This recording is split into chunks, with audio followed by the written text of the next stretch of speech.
Scientists have argued this for 50 years. Nobody agrees. Because both of these animals, the tiger and the gorilla, have one stat that makes the other one completely irrelevant. Here is why this is so much harder to answer than you think. Let's start with the tiger. We're talking about a 660-pound predator. It has a bite force of 1,050 pounds per square inch, 4-inch retractable claws, and can charge at 35 miles per hour. It is, without a doubt, the most complete land predator on the planet. Every part of it is a weapon. Now, the gorilla, it's lighter, around 400 pounds. But here's the kicker. Pound for pound, a gorilla is 6 times stronger than a human. Its punch can generate 2,700 pounds of force. This is an animal that can literally bend steel bars with its bare hands. The raw brute strength is almost unbelievable. And here's the number that changes everything. The one stat that often gets overlooked. A tiger's swipe force. It's 10,000 pounds. That is not a typo. 10,000 pounds of force from a single swipe of its paw. When you put that next to the gorilla's 2,700-pound punch, you start to see the problem. The difference in impact force is staggering. So let's run the fight. Round 1. Speed. The tiger hits 35 miles per hour. The gorilla tops out around 25 in an open space. The tiger closes the distance before the gorilla can even plant its feet to brace for impact. This means the first contact, the initial blow, belongs to the tiger every single time. It dictates the start of the fight. Round 2. Weapons. The tiger's instinct is to go for the neck bite. 1,050 psi aimed directly at the spine. The gorilla's counter is to slap and to grab. But here's the thing that nobody ever tells you in these debates. Gorillas do not punch in real fights. It's a myth. They slap, they grapple, they bite. But against a 600-pound predator targeting your neck, a slap isn't going to do anything. What does the evidence say? Well, there are no documented encounters in the wild because they live on different continents. But we have the next best thing. Biomechanical studies, incidents from zoos, and detailed models created by researchers all point in the same direction. The physics and the data tell a very consistent story. But here is where it all flips. Let's change the environment. Put them in a dense jungle, the gorilla's home turf.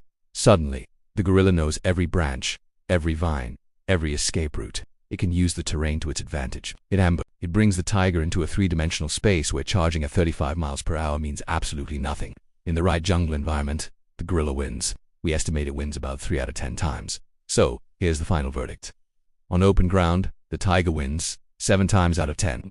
That neck bite lands before the gorilla can properly defend itself, and the fight is over in under a minute. But in a dense jungle, the gorilla wins 3 out of 10 times. It uses ambush tactics, the terrain, and its strength becomes the deciding factor when the tiger's speed is neutralized. A tiger just walked to the water's edge. The alligator was already there.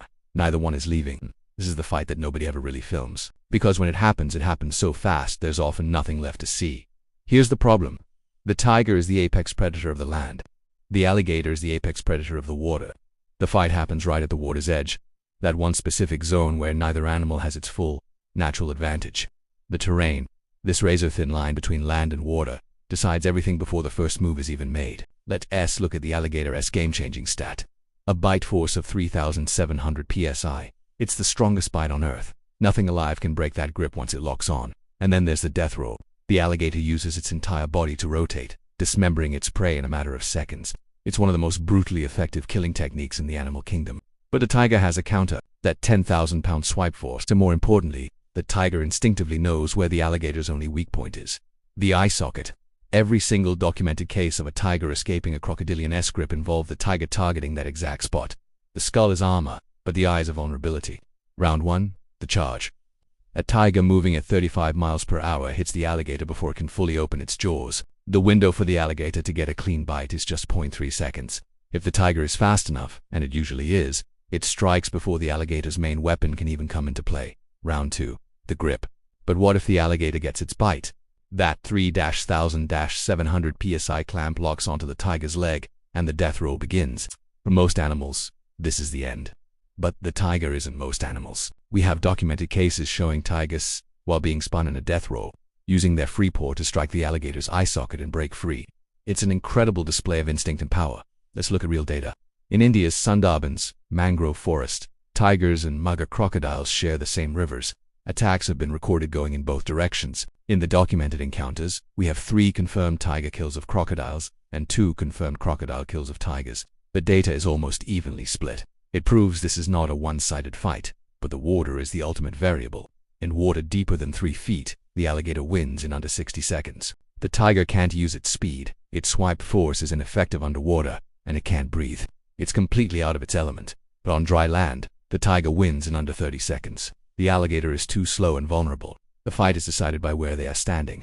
So, at the water's edge, that specific battleground, the tiger wins 6 out of 10 times. Its charge speed gives it the first move, and its ability to target the eye socket is the perfect counter to the death roll.